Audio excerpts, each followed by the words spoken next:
Buenos días, el día de hoy vamos a tratar el tema de apendicitis aguda, básicamente lo que es la clínica y cómo realizar un buen diagnóstico.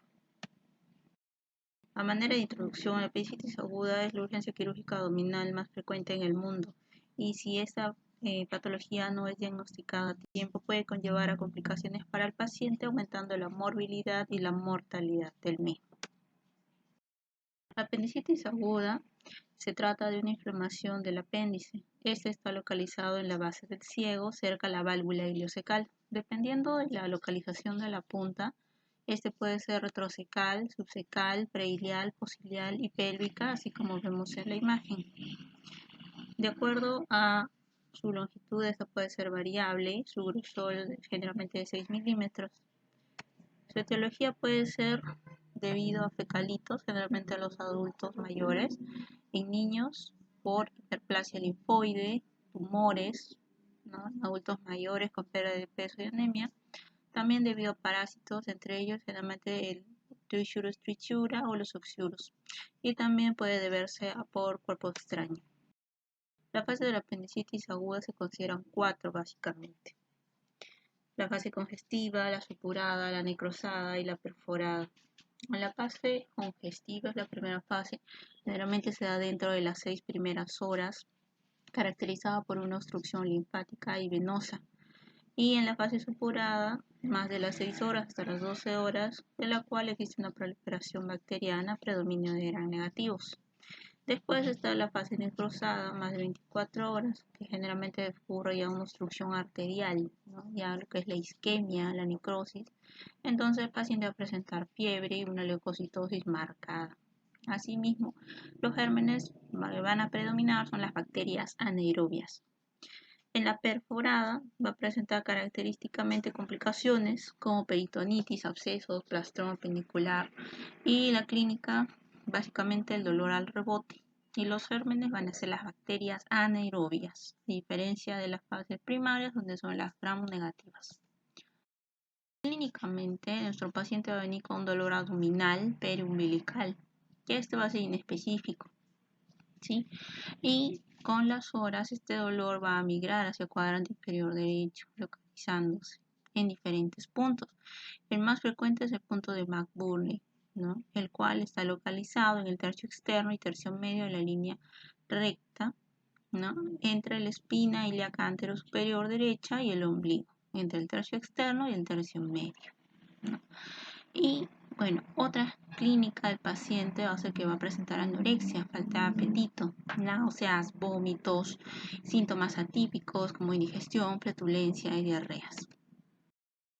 Al examen físico, lo que vemos en una apendicitis aguda es el signo de Robson, ya conocido, signo de Blumer, de Musi, del iliozoas, del obturador, el signo de Horn. Pero, ¿cuáles son los signos de la peritonitis? Es decir, cuando una apendicitis ya está en las últimas fases, no necrosada, supurada, que vaya al haber una necrosis liberar contenido fecal hacia las 4 cuadrantes, produce una peritonitis. Pues entonces nuestro paciente va a presentar el signo de Bloomberg o de rebote, la percusión va a ser dolorosa y generalmente van a tener una rigidez muscular y el abdomen va a estar en tabla. Los diagnósticos, para hacer un diagnóstico de la apendicitis aguda, básicamente debemos saber que el diagnóstico tiene que ser de forma oportuna y de forma temprana, para lo cual nos vamos a basar de ciertas herramientas como son la anamnesis, el examen físico. También vamos a diagnosticar, ¿no?, si es que es una apendicitis en un hombre o una mujer, clínicamente diferente, ¿no? La mujer pueden haber otras patologías ováricas, anexiales, ¿no?, una endometriosis, embarazo ectópico, ¿no?, que pueden tal vez confundirnos, pero debemos nosotros aprender a diagnosticar de forma temprana. El sexo, la edad también. No es lo mismo una apendicitis en un adulto mayor que un joven o un niño, ¿no? Para lo cual, aparte del examen físico, nos vamos a apoyar de scores. Entre ellos está el score Alvarado y el score AIR.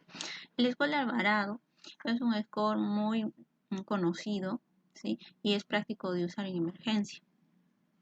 Se le da puntuación de 1 a la mayoría de los ítems, excepto a dos, que se le da puntuación de 2.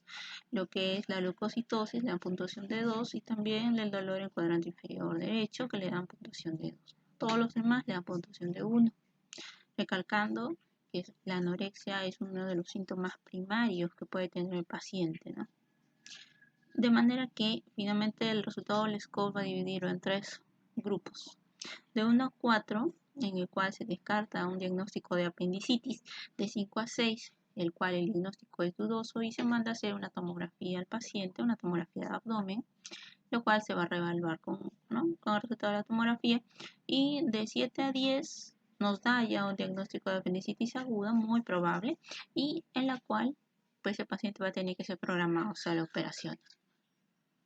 En el score de ahí es un score que es mucho más detallado, ¿no? Generalmente los síntomas son similares a los de score Alvarado, pero como vemos en la leucocitosis, por ejemplo, ¿no? Más de 15.000 le da un valor de 2.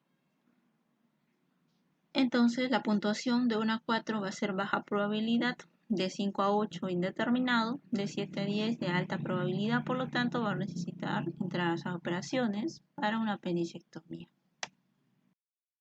La demora en el diagnóstico oportuno de una apendicitis va a conllevar a que el tratamiento definitivo, el cual es la apendicectomía, se retrase. Y esto puede ser por un mal diagnóstico o también por una mala orientación al paciente, ¿no? El cual se va a automedicar, va a tomar analgésicos y eso va a conllevar a un retraso en su diagnóstico oportuno. Esto finalmente lleva a que el apéndice puede hacer un plastroma apenicular o un absceso apenicular.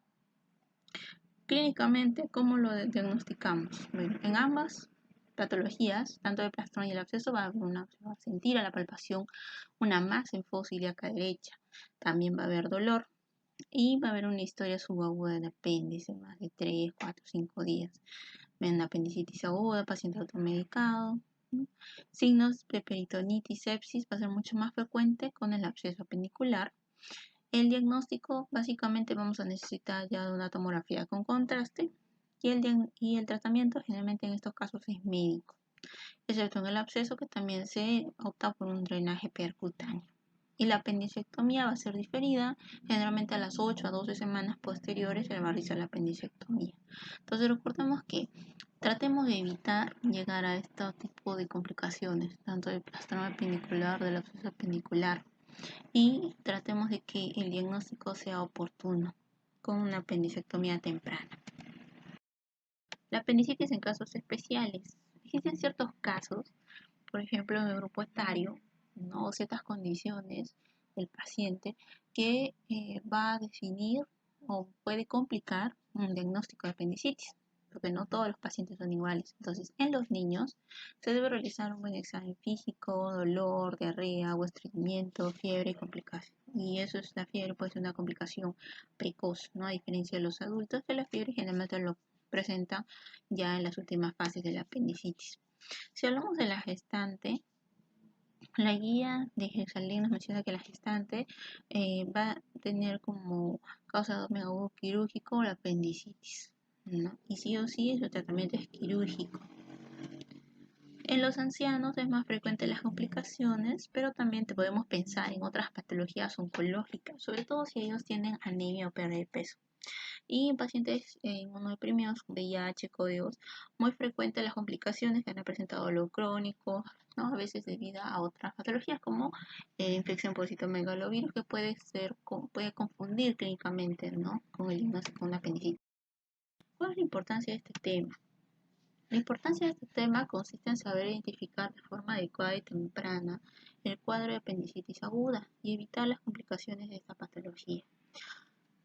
Tener también estos conocimientos, sobre todo la clínica, porque recordemos que el diagnóstico de apendicitis es clínico, va a ayudar al personal de salud, ¿sí? Tanto de primer nivel, de forma particular, en todo, en la emergencia, a saber diagnosticar y referir tempranamente al paciente a un centro de mayor complejidad.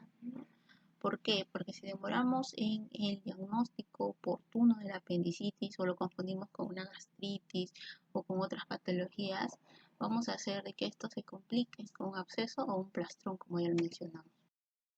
Y como comentario final, podemos concluir que la apendicitis aguda es una patología que requiere un manejo quirúrgico a la brevedad y que se puede diagnosticar de forma temprana, por lo cual es necesario que todos los médicos aprendan a diagnosticarla de forma clínica con la ayuda de los scores y si se puede con ayuda de un tipo de laboratorio como tomografía o ecografía para descartar otras patologías. Muchas gracias por su atención.